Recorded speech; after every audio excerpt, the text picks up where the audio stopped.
Okay, so, I need to tell you something we found, and I've been putting off making this video for weeks, because I wanted to be sure. I'm Nathan. If you're new here, on this channel we tell betrayal stories. Long ones, true-to-life ones, the kind people send us or post at 2 in the morning. And somewhere around story number several hundred, someone on our little team said, "Wait, hang on, read that one again," because we'd seen it before. Not the same people, not the same city, the same shape. So we went back through everything. Over 1,000 stories now. Reddit threads, court records, news pieces, your emails. We started tagging them, stage by stage, and a pattern showed up that honestly changed how I read every single story we've done since. It has 5 stages. The first 4 you might guess. The 5th one has a name, an actual, published, academic name, and I'd bet money most of you have never heard it. Stay with me, because once you see this pattern, you cannot unsee it. Stage 1, and this is the one that surprised us most. Betrayal almost never begins in a bad season. It begins in a good one. Over and over, the stories start the same way. Things were finally calm. We just bought the house. It was honestly the best year of our marriage. We started calling it the golden quarter, the season where you stop checking, where trust goes on autopilot. Here's a question, and actually think about it. Don't just keep scrolling. In your own relationship, when was the last stretch that felt almost too smooth? I'm not saying something was wrong. I'm saying that's the season where, in our 1,000 stories, the first secret usually starts. Predators don't strike where there's attention. They strike where there isn't. Stage 2, the drift. And listen, it's never feelings first. It's logistics. That's the tell almost everyone misses, and almost everyone tells us they only saw it in hindsight. The phone that used to sit face up on the counter starts traveling to the bathroom. A password changes after 4 years of never changing. A new gym schedule. A work trip that becomes a standing work trip. One man wrote to us after coming home from deployment. His wife's phone buzzed about 20 times at dinner, and she'd angled the screen away, and he told himself it was nothing. Because who wants to be the paranoid one?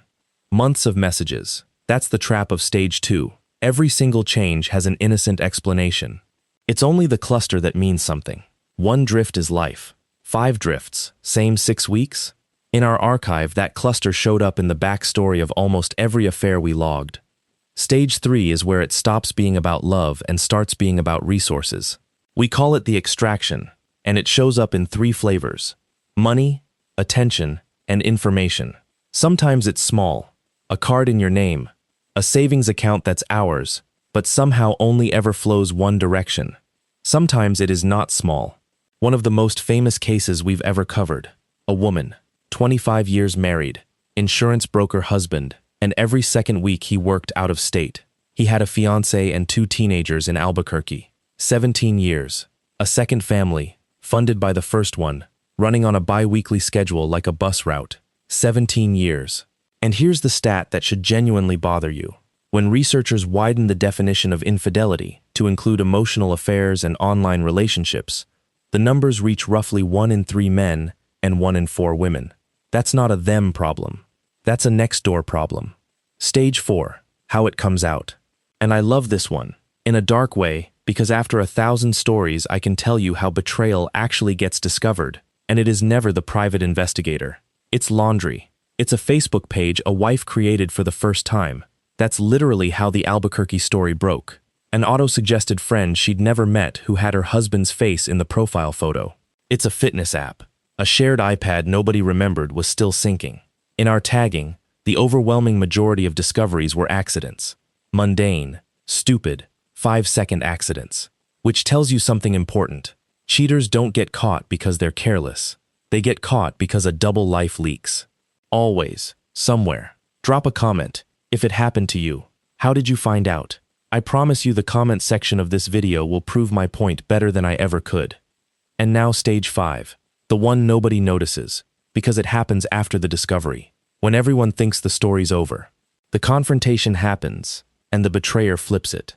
In 1997, a psychologist at the University of Oregon, Dr. Jennifer Fried, gave this move a name: DARVO, D-A-R-V-O.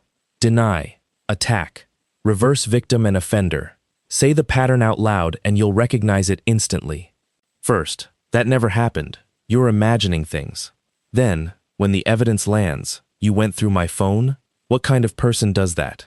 And then, the reversal, the part that makes your jaw drop. I can't believe you'd do this to me. After everything, you've ruined this family. In our 1,000 stories, we tagged some version of that flip in the clear majority of confrontations. The cheater cries first. The cheater calls the family first, gets their version out first, plays the victim first, and the actual victim ends up apologizing. Watch for it in every story we tell on this channel from now on. It's there. It's always there. So what do you do with this? 3 things, and then I'll let you go. 1. Trust the cluster, not the excuse. Any single drift means nothing. 5 and 6 weeks mean everything. 2. When the discovery moment comes, and I hope it never does, document before you confront. Screenshots, copies, dates. Because of stage 5. Because the moment you confront, the flip begins, and evidence is the only thing DARVO can't argue with. 3. And this one's for the aftermath. The research on recovery is actually hopeful. Couples who go through structured therapy after infidelity survive it at rates around 60 to 70%. Without help, that number falls off a cliff. So whichever side of a betrayal you're standing on, the difference isn't luck. It's whether you get a professional in the room. Look, 1,000 stories in, here's what I actually believe. The pattern isn't in the cheating. People are chaotic. Affairs are chaotic. The pattern is in the cover-up, and cover-ups are boringly, mechanically predictable. And predictable means visible. So, which stage caught you off guard? Tell me below. I read everything. That's sort of the whole point of this channel. If you want the full stories behind the cases I mentioned tonight, they're on the channel. New story this weekend. Take care of each other. Good night.